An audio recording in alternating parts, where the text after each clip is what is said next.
The president's important trip to the Middle East, and take a look. We're going to, as you know, the Middle East, Saudi Arabia. We're going to UAE and Qatar, and that'll be, I guess, Monday night. Some of you are coming with us. I think before then we're going to have a very, very big announcement to make, like as big as it gets, and I won't tell you on what, but it's going to, and it's very positive. I'd tell you if it was negative or positive. I can't keep that out. It is really, really positive. And that announcement will be made either Thursday or Friday or Monday before we leave.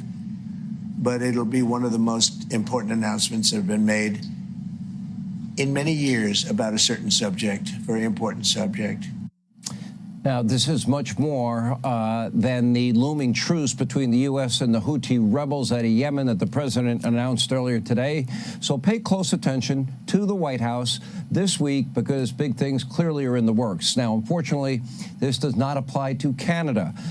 Big things are not quite happening there, at least not yet. Canada just elected a far left-wing prime minister named Mark Carney. We will introduce you to Mr. Carney in only a moment. But first, let's set the stage. For months, President Trump has openly and pretty aggressively criticized the government of Canada. He frequently called on the country to become our 51st state.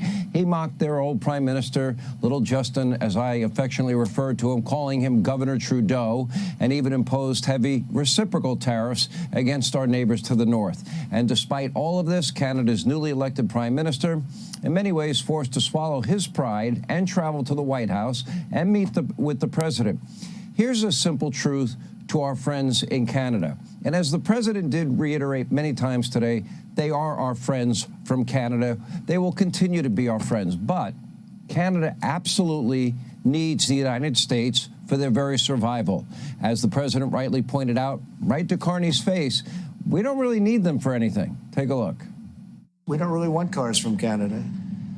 And we put tariffs on cars from Canada, and at a certain point, it won't make economic sense for Canada to build those cars. And we don't want steel from Canada because we're making our own steel, and we're having massive steel plants being built right now as we speak. We really don't want Canadian steel, and we don't want Canadian aluminum and various other things because we want to be able to do it ourselves. And there's no reason for us to be subsidizing Canada. Canada's a place that will have to be able to take care of itself economically.